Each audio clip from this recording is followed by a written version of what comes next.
Bulletin breaking news చూస్తూ ఉన్నాం. ఏపీలో స్థానిక సంస్థల ఎన్నికలకు జనసేన పార్టీ సమాయత్తమవుతుంది.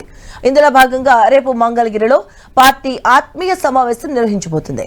సాయంత్రం జరిగే ఈ సమావేశానికి పార్టీకి చెందిన ప్రజాప్రతినిధులు, నాయకులు, గత ఎన్నికల్లో పార్టీ తరపున పోటీ చేసిన అభ్యర్థులు హాజరు కాబోతున్నారు. స్థానిక ఎన్నికలను దృష్టిలో ఉంచుకొని పార్టీ శ్రేణులకు దిశానిర్దేశం చేయడం, ఎన్నికల వ్యూహంపై చర్చించడం ప్రధాన ఉద్దేశంగా ఈ సమావేశం జరగబోతుంది.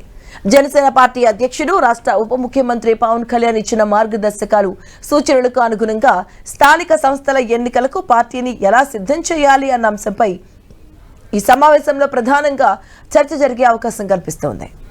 ఇదే అంశానికి సంబంధించిన పూర్తి డీటెయిల్స్ మా కరెస్పాండెంట్ దుర్గా అందిస్తారు. దుర్గా,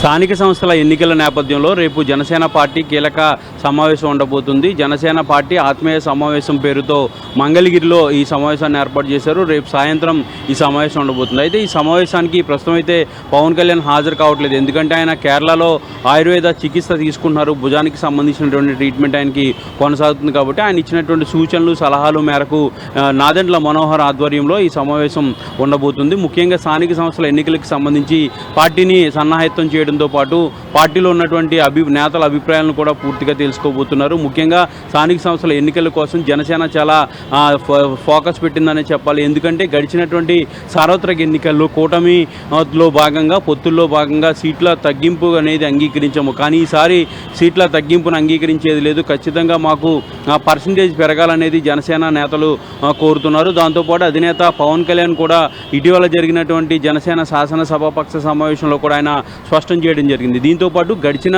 కొద్ది రోజుల నుంచి కూడా జనసేన నేతలంతా కూడా లోకల్ బాడీ ఎన్నికల్లో మాకు తగిన స్థానం కల్పించాలి, కూటమిలో భాగంగా ఎక్కువ సీట్లు కేటాయించాలనేది వాళ్ళు ప్రధానమైనటువంటి డిమాండ్ చేస్తున్నటువంటి నేపథ్యంలో ఇప్పుడు స్థానిక సంస్థల ఎన్నికలకు సంబంధించి పార్టీని పూర్తి స్థాయిలో సన్నద్ధం చేసే అంశానికి సంబంధించి ఆత్మీయ సమావేశాన్ని ఏర్పాటు చేశారు. ఈ సమావేశానికి రాష్ట్రంలో ఉన్నటువంటి ముఖ్యంగా జనసేన పార్టీగా ఉన్నటువంటి ఎమ్మెల్యేలు, ఎమ్మెల్సీలు, ఎంపీలతో పాటు ప్రభుత్వంలో ఉన్నటువంటి మంత్రులు, అలాగే వివిధ కార్పొరేషన్లకు సంబంధించినటువంటి చైర్మన్లు, డైరెక్టర్లు, అలాగే గడిచినటువంటి స్థానిక సంస్థల ఎన్నికల్లో పోటీ చేసి ఓడిపోయినటువంటి అభ్యర్థులు వీళ్ళంతా కూడా హాజరు కాబోతున్నారు. దాదాపు 2000 మంది ఈ ఆత్మీయ సమావేశానికి వస్తారంటూ జనసేన పార్టీ నేతలు చెప్తున్నారు. అయితే ఈ సమావేశంలో పలు కీలకమైనటువంటి సూచనలు, సలహాలు ఏవైతే పవన్ కళ్యాణ్ నుంచి వచ్చాయో వాటన్నిటిని కూడా నాదెండ్ల మనోహర్ చెప్పబోతున్నారు. ముఖ్యంగా స్థానిక సంస్థల ఎన్నికల్లో జనసేన పార్టీ వ్యూహం ఏ విధంగా ఉండబోతుంది, పొత్తుల్లో భాగంగా ఏ విధంగా ముందుకు వెళ్ళాలనే అంశానికి సంబంధించి కూడా చర్చ అయితే జరగబోతుంది. అయితే గడిచినటువంటి కొద్ది రోజుల నుంచి కూడా ఈ కూటమి పార్టీల నేపథ్యంలో ముఖ్యంగా జనసేన పార్టీ అలాగే టీడీపీకి జరుగుతున్నటువంటి డిస్కషన్స్ అనేవి జరుగుతున్నాయి. ముఖ్యంగా జనసేన పార్టీ ఎక్కువ శాతం సీట్లు స్థానిక సంస్థల్లో పోటీ చేసేందుకు ఉత్సాహం చూపిస్తుంది. కాబట్టి ఖచ్చితంగా మాకు కేటాయించాలనేది జనసేన పార్టీ నేతలు డిమాండ్ చేస్తున్నారు. అయితే దీనికి సంబంధించినటువంటి కోఆర్డినేషన్ కమిటీ ఆల్రెడీ ఒకసారి సమావేశం జరిగింది. మరొకసారి కూడా సమావేశం జరిగిన తర్వాత ఎవరికి ఏ శాతం సీట్లు, ఎవరికి ఎక్కడెక్కడ పోటీ చేస్తారనే దానికి సంబంధించి పూర్తి స్థాయిలో చర్చ అయితే జరగబోతుంది. ఒక పక్క ప్రతిపక్ష పార్టీ వైఎస్ఆర్సీపీ కూడా స్థానిక ఎన్నికలకు సిద్ధమవుతున్న నేపథ్యంలో ఇటు ప్రభుత్వం కూడా ఎన్నికలకు అన్ని ఏర్పాట్లు కూడా చేస్తుంది. అలాగే జనసేన పార్టీ చాలా ఫోకస్డ్గా స్థానిక సంస్థల ఎన్నికల కోసం సన్నాహితం అవుతుందని చెప్పొచ్చు. దుర్గా, అంటే మరోసారి కూటమి బంధాన్ని, కూటమి స్నేహాన్ని, సమన్వయాన్ని కూడా నిరూపించుకోవాల్సిన టైం స్థానిక సంస్థలు. మరోవైపు చూస్తే ఈ కూటమి నేతల మధ్య కొంత క్షేత్రస్థాయిలో సమన్వయ లోపాలు, ఏమైనా కార్యక్రమాలు జరిగినప్పుడు ప్రోటోకాల్ విషయంలో కావచ్చు, వాటెవర్ కొంత సమన్వయ లోపం అనేది కనిపిస్తుంది. సో ఆ పరంగా ఎలాంటి సూచనలు, ఎలాంటి ఉండే అవకాశం ఉంటుంది?